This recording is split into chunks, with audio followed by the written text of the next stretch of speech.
Good morning everybody. నా పేరు D Vasubabu, lecturer in botany, SCNR degree college, government degree college, Proddatur. So నేను చెప్పబోయే topic కిరణజన్య సంయోగ క్రియలోని కెల్విన్ సైకిల్. సో ఫోటోసింథసిస్లో కెల్విన్ సైకిల్ ఇది డిగ్రీ వాళ్ళకి అండ్ పీజీ చదువుతున్న వాళ్ళకి, కాంపిటేటివ్ ఎగ్జామినేషన్ రాసే వాళ్ళకి అందరికీ పడుతుంది ఈ టాపిక్. సో కిరణజన్య సంయోగ క్రియ అంటే మనందరికీ బాగా తెలుసు.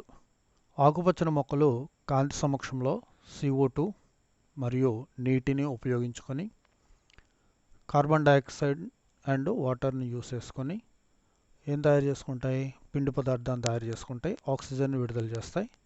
Such type of mechanism is called photosynthesis. ఇటువంటి అద్భుతమైనటువంటి యాంత్రికాన్ని కిరణజన్య సంయోగ క్రియ అంటాం. సో కిరణజన్య సంయోగ క్రియలో ఏంటి, ఎలా kelvin cycle one of the part. ఈ కెల్విన్ సైకిల్ యొక్క పార్ట్ గురించి మనం ఎక్స్ప్లెయిన్ చేసుకుందాం. సో కిరణజన్య సంయోగ క్రియలో ముఖ్యంగా రెండు దశలు కనిపిస్తాయి. 2 phases are in photosynthesis. 1 phase is called light phase, కాంతి దశ, and second phase is called dark phase, నిష్కాంతి దశ. సో దీనిలో కాంతి దశలో కాంతి శక్తి, light energy is converted into chemical energy. కాంతి దశ రసాయనిక శక్తిగా మార్చబడుతుంది. సో ఈ రసాయనిక శక్తి ఏ రూపంలో మార్చబడుతుందంటే ATP, NADP, H+H+ రూపంలో మార్చబడుతుంది. సో ATP, NADP, H+H+ నిష్కాంతి దశలో ఆహారం తయారీకి ఉపయోగపడుతుంది, ఆహార పదార్థాల తయారీకి ఉపయోగపడుతుంది కనుక దీనికి అసిమిలేటరీ పవర్ అని కూడా అంటారు. So the light energy is converted into ATP, NADP, H+H+ is the main process in light phase. దీంతో పాటుగా లైట్ ఫేజ్లో ఈ ఎనర్జీ కన్వర్షన్ జరుగుతుండేటప్పుడే వాటర్ మాలిక్యూల్ నుంచి ఆక్సిజన్ కూడా విడుదలవడం జరుగుతుంది. సో ఇదంతా క్లోరోప్లాస్ట్ యొక్క గ్రానాలో జరిగేటటువంటి చర్య. దీన్నే కాంతి దశ అంటాం. కాంతి ప్రత్యక్షంగా పాల్గొంటుంది. So the light dependent reactions, కాంతిపై ఆధారపడే చర్యలు అని పిలుస్తారు. And second one is dark phase. కిరణజన్య సంయోగక్రియలో ఉన్న రెండో ఫేజ్ను డార్క్ ఫేజ్, నిష్కాంతి దశ అంటాం. నిష్కాంతి దశను లైట్ డిపెండెంట్ రియాక్షన్స్ అని, లైట్ డిపెండెంట్ చర్యలని కూడా అనొచ్చు. ఇది పూర్తిగా స్ట్రోమాలో జరుగుతుంది. హరితరేణువు యొక్క క్లోరోప్లాస్ట్ స్ట్రోమాలో జరిగేటటువంటి రియాక్షన్స్ ఇవి. సో నా క్లోరోప్లాస్ట్ స్ట్రోమాలో జరిగేటటువంటి ఈ రియాక్షన్స్లో లైట్ ఫేజ్ ఈల్డ్, ఆల్రెడీ ముందు చెప్పినటువంటి దానిలో లైట్ ఫేజ్ ఈల్డ్ అంటే కాంతి దశలో ఏర్పడినటువంటి ATP, NADP, H+H+ యూటిలైజ్ అయ్యి CO2 నుంచి కార్బోహైడ్రేట్ తయారవుతుంది. దీన్నే డార్క్ ఫేజ్ అంటాం. సో CO2 కార్బోహైడ్రేట్గా మారుతుంది కాబట్టి ఈ చర్యనే CO2 ఫిక్సేషన్, CO2 రిడక్షన్ అని కూడా అనొచ్చు. So it is also called CO2 fixation or CO2 reduction. So కిరణజన్య సంయోగక్రియలో మీరు ఇక్కడ ముఖ్యంగా తెలుసుకోవాల్సింది, కిరణజన్య సంయోగక్రియలో CO2 క్షయకరణం పొందుతుంది, రిడక్షన్ జరుగుతుంది. వాటర్ మాలిక్యూల్, నీటి అణువు ఆక్సీకరణం జరుగుతుంది. అది కాంతి దశలో జరుగుతుంది, ఇది నిష్కాంతి దశలో జరిగేటటువంటి చర్య. సో దీనిని మొట్టమొదటిసారిగా కెల్విన్ అనే శాస్త్రవేత్త 1961 సంవత్సరంలో 1961లో కెల్విన్ అనే సైంటిస్ట్ ఈ CO2 ఎలా ఫిక్స్ అవుతుంది, CO2 స్థాపన ఎలా జరుగుతుంది అనే దానిపైన వర్క్ చేసి, అతను వర్క్ చేయడానికి ఉపయోగించినటువంటి ప్లాంట్స్ క్లోరెల్లా అండ్ సెనిడెస్మిస్ అనేటటువంటి సేవలను ఉపయోగించి ఇతను ఈ ప్రయోగాలు నిర్వహించాడు. ఈ ప్రయోగాలు నిర్వహించడానికి ఇతనికి ఉపయోగపడేటటువంటి techniques chromatography technique, autoradiography అనేటటువంటి టెక్నిక్స్ని ఇతను ప్రూవ్ చేయడం జరిగింది. అందువలన ఈ సైకిల్నే ఏం పిలుస్తామంటే కెల్విన్ సైకిల్ అని కూడా అంటారు దీనికి. సో దీనిలో కెల్విన్ సైకిల్లో లేదా CO2 స్థాపన, CO2 ఫిక్సేషన్లో మొట్టమొదట ఏర్పడినటువంటి పదార్థం, the first stable compound is PGA. PGA means phosphoglyceric acid. దీనిలో 3 కార్బన్లు ఉంటాయి కనుక దీనికి C3 సైకిల్ అని కూడా అంటారు. షార్ట్కట్ C3 సైకిల్ అని కూడా అంటాం. ఇట్ ఈస్ ఆల్సో కాల్డ్, దీనికి ఇంకొక పేరు reductive pentose phosphate pathway. Reductive pentose phosphate pathway, దీనికే పీసీఆర్ సైకిల్ అని కూడా అంటాం. పెంటోజ్ కార్బన్ రిడక్టివ్ సైకిల్ అని కూడా పిలవచ్చు. సో దీనిపైన చాలామంది వర్కర్స్, చాలామంది సైంటిస్టులు కూడా వర్క్ చేసి దీనికి సంబంధించినటువంటి ఇన్ఫర్మేషన్ ఇవ్వడం వల్ల, ముఖ్యంగా వాళ్ళలో బెన్సన్, బాషామ్ మొదలగునటువంటి సైంటిస్టులు ఇచ్చారు. సో అందుకని దీనికి కెల్విన్ బెన్సన్ సైకిల్ అని, కెల్విన్ బెన్సన్ బాషామ్ సైకిల్ అని కూడా పిలుస్తారు. సో ఇటువంటి CO2 స్థాపన చూపించేటటువంటి ఏ మొక్కలనైనా సరే C3 ప్లాంట్స్, అంటే CO2 మొట్టమొదట ఫాస్ఫోగ్లిజరిక్ యాసిడ్ రూపంలో స్థాపించబడితే అటువంటి మొక్కలను C3 ప్లాంట్స్ అని కూడా అంటాం. C3 ప్లాంట్స్ అని పిలుస్తారు. So C3 cycle or nothing but Calvin cycle. C3 cycle అన్న కెల్విన్ సైకిల్ అన్న ఒకటే, ఆల్రెడీ చెప్పుకున్నాం. So C3 cycle are kelvin సైకిల్లో ముఖ్యంగా 3 దశలను ఐడెంటిఫై చేయొచ్చు. మొత్తం సైకిల్ అంతట్లో 3 దశలు ఉంటాయి. 3 phases in Calvin cycle. 1 phase is first ఫేజ్ని కార్బాక్సిలేషన్ ఫేజ్, కార్బాక్సిలేషన్ దశ. Second phase is called reduction phase. Reduction phase means క్షయీకరణ దశ. మూడో దశను RUBP రీజనరేషన్ ఫేజ్ అనే 3 దశలుగా ఈ కెల్విన్ సైకిల్ అంతటిని వివరించుకోవచ్చు. ఎక్స్ప్లెయిన్ చేస్తాం, వివరించడానికి అనువుగా ఉంటుంది. సో ఈ కెల్విన్ సైకిల్లో పాల్గొనేటటువంటి అతి ముఖ్యమైనటువంటి ఎంజైమ్, ఇది చాలా ఇంపార్టెంట్. రుబిస్కో అనేటటువంటి enzyme is very important enzyme. Enzyme లేకపోతే కెల్విన్ సైకిల్ జరగదు. అదేవిధంగా రుబిస్కో ఎంజైమ్కి చాలా ఇంపార్టెన్స్ కూడా ఉంది. రుబిస్కో అంటే RUBP కార్బాక్సిలేజ్ ఆక్సిజనేజ్ అనేటటువంటి ఎంజైమ్ చాలా అవసరం. సో ఈ ఎంజైమ్ గురించి కొన్ని పాయింట్స్, ఇంపార్టెంట్ పాయింట్స్ మనకి అవసరం. ఈ ఇంపార్టెంట్ పాయింట్స్ చూద్దాం. So rubisco enzyme is the richest soluble protein among the plant kingdom. వృక్షరాజ్యంలో కల్లా అతి ఎక్కువగా ఉన్నటువంటి ప్రోటీన్ ఏది అంటే రుబిస్కో. సో ప్రతి ప్లాంట్లోనే C3 సైకిల్ కంపల్సరీగా జరుగుతుంది కాబట్టి అన్ని C3 ప్లాంట్స్ జరిగేటటువంటి మొక్కలతో పాటుగా అన్నింటిలోనూ జనరల్గా రుబిస్కో కనిపిస్తుంది. అందుకనే ఎంజైమ్స్ అన్ని ప్రోటీన్స్ కాబట్టి is the richest protein among the plant kingdom. Approximately 40% of the protein in plant kingdom. వృక్షరాజ్యంలోనే 40% ఇది ఆక్యుపై చేసి ఉంటుంది. సో ఈ ఎంజైమ్కి డ్యూయల్ నేచర్ ఎంజైమ్ అని కూడా అంటాం. దీనికి డ్యూయల్ నేచర్ ఉంటుంది, 2 రకాల స్వభావాలను కలిగి ఉంటుంది. కార్బన్ డైఆక్సైడ్ ఉండేటప్పుడు కార్బాక్సిలేజ్ గాను, ఆక్సిజన్ ఉండేటప్పుడు ఆక్సిజనేజ్గా పనిచేస్తుంది. అంటే 2 రకాలుగా పనిచేయగలదు. ఆక్సిజన్ ఉంటే ఆక్సిజనేజ్గా పనిచేస్తుంది, కార్బన్ డైఆక్సైడ్ ఉంటే కార్బాక్సిలేజ్గా పనిచేస్తుంది. అందుకని దీన్ని డ్యూయల్ నేచర్డ్ ఎంజైమ్ అంటాం. సో రుబిస్కో ఈ ఎంజైమ్ యొక్క స్వభావం తెలుసుకున్న తర్వాత ఎంజైమ్ గురించి చూస్తే ఎంజైమ్లో ఏంటి కనిపిస్తుంది అంటే 8 లార్జ్ సబ్ యూనిట్స్ కనిపిస్తాయి. ఈ 8 లార్జ్ సబ్ యూనిట్స్ క్లోరోప్లాస్ట్, హరితరేణు యొక్క జీన్స్, క్లోరోప్లాస్ట్ యొక్క జన్యువులు తయారు చేస్తాయి. సో రుబిస్కో 8 లార్జ్ సబ్ యూనిట్లు ఉంటాయి. అవి క్లోరోప్లాస్ట్ జన్యువులు తయారు చేస్తాయి. ఇంకా 8 స్మాల్ సబ్ యూనిట్స్ ఉంటాయి. అంటే టోటల్ 16 యూనిట్స్ కలిగి ఉంటుంది. దానిలో 8 లార్జ్ సబ్ యూనిట్స్, అవి క్లోరోప్లాస్ట్ జన్యువులు తయారు చేస్తే 8 స్మాల్ సబ్ యూనిట్స్ ఉంటాయి. ఇవి న్యూక్లియర్ జీన్స్, కేంద్రకానికి సంబంధించినటువంటి జన్యువులు, కేంద్రకంలో ఉన్న జన్యువులు తయారు చేస్తాయి. అందువలన క్లోరోప్లాస్ట్ని సెమీ అటానమస్ సెల్ ఆర్గనల్, అందువలన క్లోరోప్లాస్ట్ని సెమీ అటానమస్ పాక్షిక స్వయం ప్రతిపత్తి గల కణాంగము అంటాం. సెమీ అటానమస్ సెల్ ఆర్గనల్ అంటే కొంత పార్ట్ సొంతంగా తయారు చేసుకుంటుంది. రుబిస్కోలో కొంత పార్ట్, రుబిస్కోలో రిమైనింగ్ పార్ట్ తయారీకి కేంద్రక జన్యువులపై ఆధారపడుతుంది కనుక అలా పిలుస్తారు. సో నెక్స్ట్ వన్, కేంద్రక జన్యువులపై ఆధారపడుతుంది. అండ్ నెక్స్ట్ వన్, ఈ 2 స్మాల్ సబ్ యూనిట్స్ వేరువేరుగా తయారవుతాయి. ఈ వేరువేరుగా తయారైనటువంటి 2 సబ్ యూనిట్స్ని కలపడానికి LSU large sub unit and SSU short sub unit, ఈ రెండింటిని కలపడానికి చాప్రోన్ అనే ఒక సెపరేట్ ప్రోటీన్స్ అవసరం అవుతాయి. ఈ సెపరేట్ ప్రోటీన్ సమక్షంలో ఈ LSU, SSU కలిసి ఒక కంప్లీట్ రుబిస్కో ఎంజైమ్ అనేది తయారవుతుంది. ఈ కంప్లీట్ రుబిస్కో ఎంజైమ్నే activated rubisco enzyme, active rubisco enzyme అని కూడా పిలుస్తారు. So this is about rubisco enzyme. Next one rubisco enzyme తర్వాత ఇప్పుడు now we are going to C3 cycle, Calvin cycle ఎలా జరుగుతుంది ఏంటి దీని ప్రాసెస్. సో కెల్విన్ సైకిల్లో మనం ఆల్రెడీ చెప్పుకున్న CO2 ఫిక్సేషన్ అని చెప్పాం. వాతావరణంలో ఉన్నటువంటి CO2 the first atmospheric CO2 enter into the క్లోరోప్లాస్ట్లోకి ఎంటర్ అవుతుంది. ఎంటర్ అయిన తర్వాత అది ఫస్ట్ ఆఫ్ ఆల్ RUBPతో కలుస్తుంది. RUBP మీన్స్ రిబులోజ్ బిస్ఫాస్ఫేట్తో కలుస్తుంది. RUBPలో 5 కార్బన్లు ఉంటాయి, కార్బన్ డైఆక్సైడ్లో 1 కార్బన్ ఉంటుంది.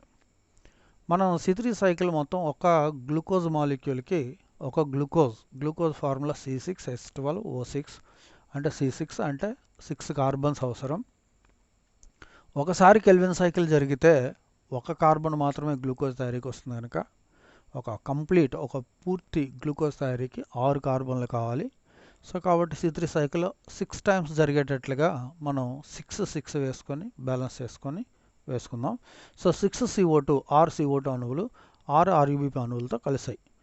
RUBPలో 5 కార్బన్స్ ఉంటాయి, CO2లో 1 కార్బన్ ఉంటుంది. కలిసి ఏం తయారవుతుందంటే ఒక వాటర్ మాలిక్యూల్ని కూడా వాడుకుంటుందండి.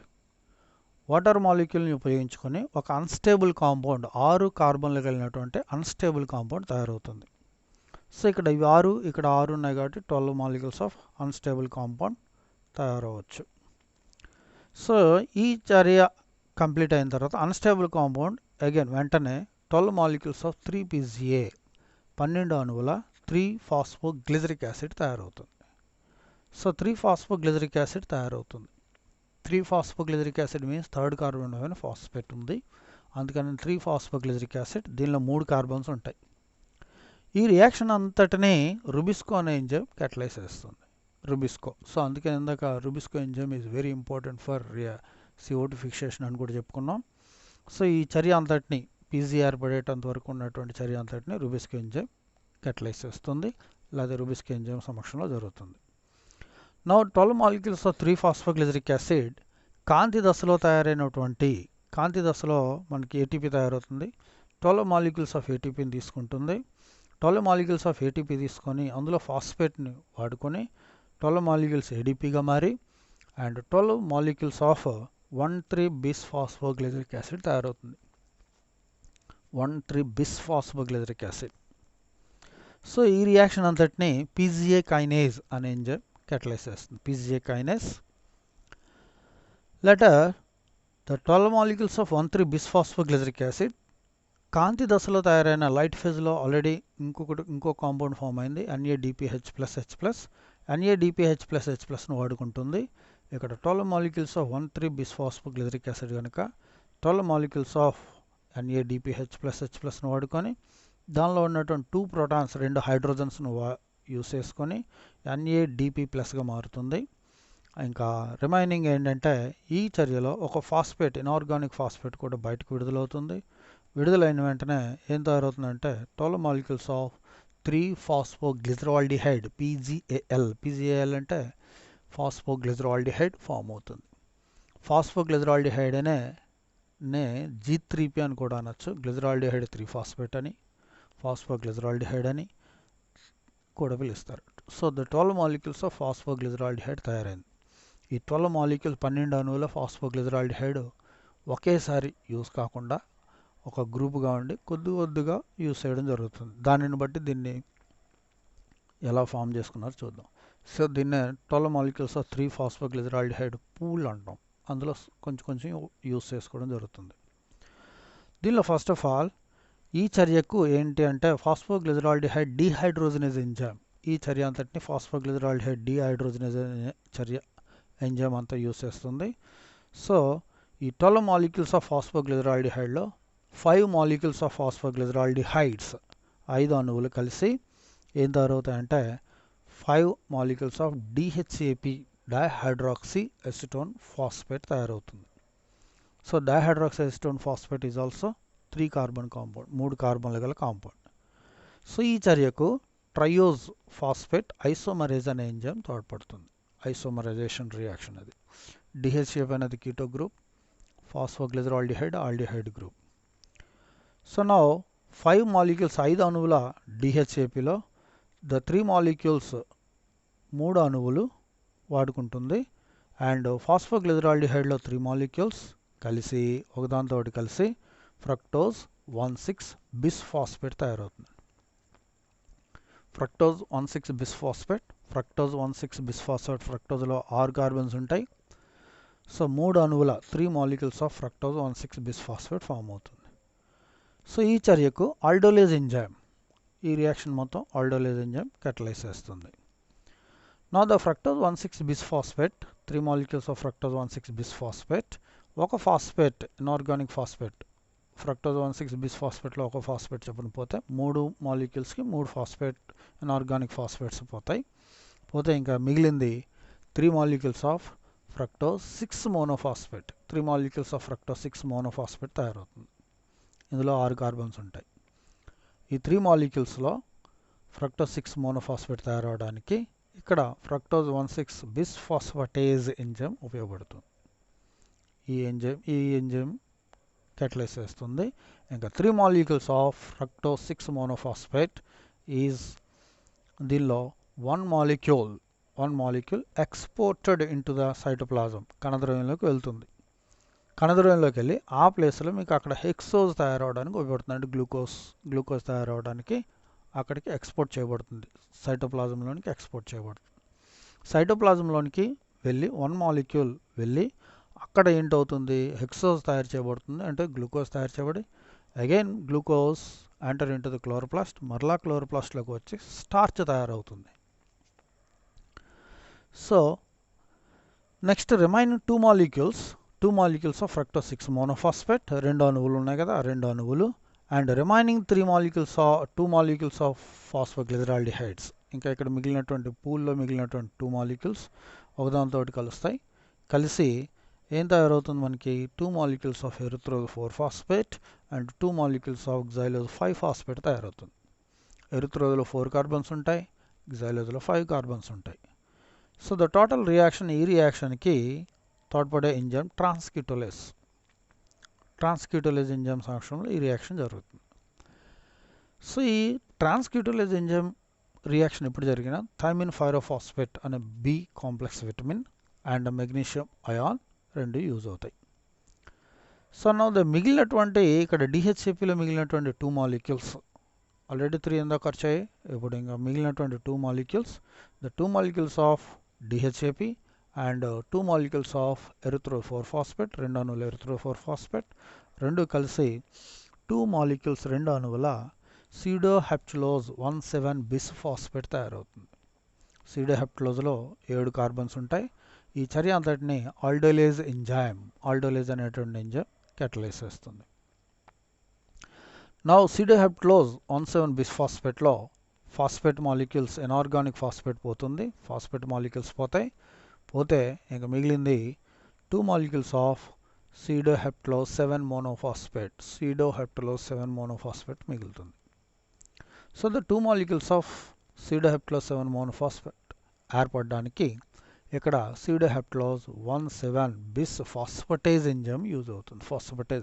ఇనార్గానిక్ ఫాస్ఫేట్ పోతుంది కాబట్టి ఫాస్ఫేటేజ్ ఎంజైమ్ ఉపయోగపడుతుంది.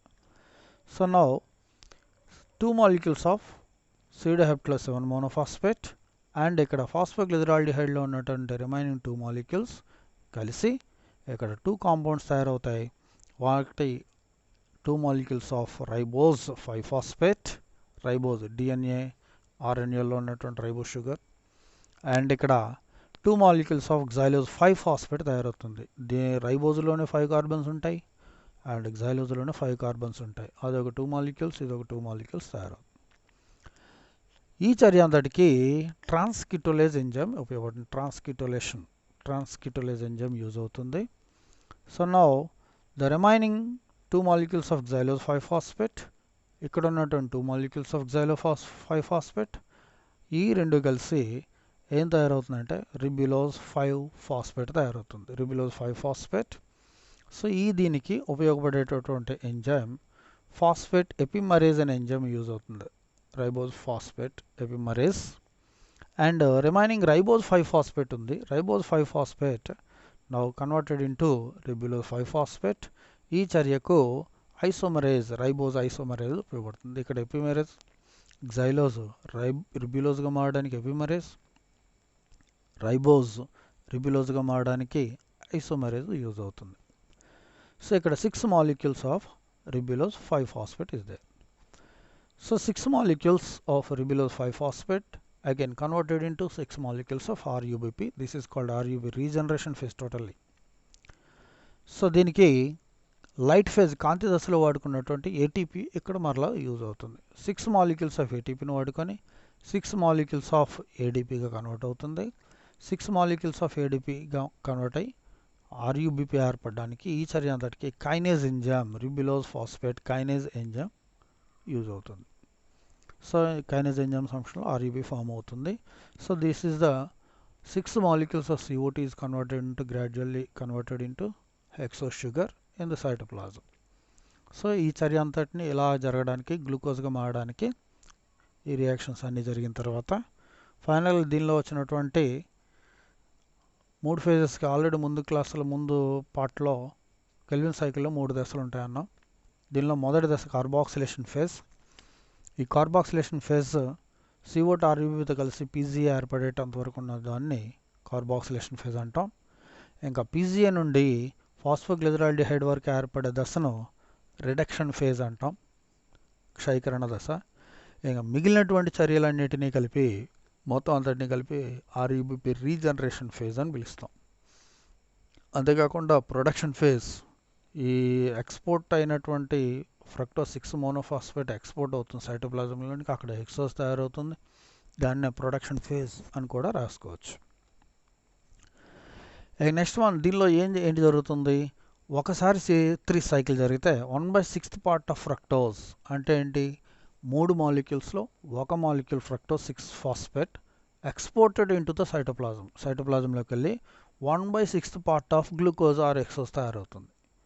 సో 1/6 పార్ట్ ఎక్స్పోర్ట్ అయ్యి 1/6 పార్ట్ ఆఫ్ గ్లూకోజ్ తయారవుతుంది.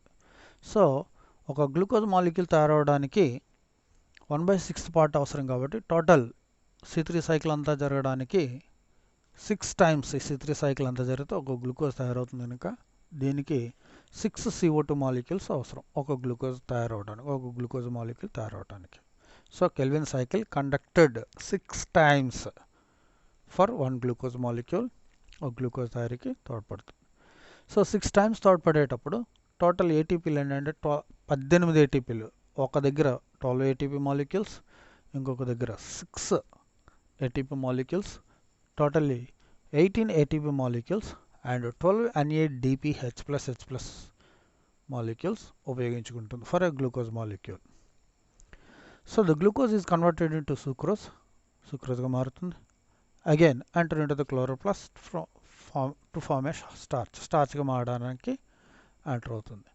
So this is the Calvin సైకిల్లో ఉన్నటువంటి మెయిన్ పార్ట్స్. Thank you.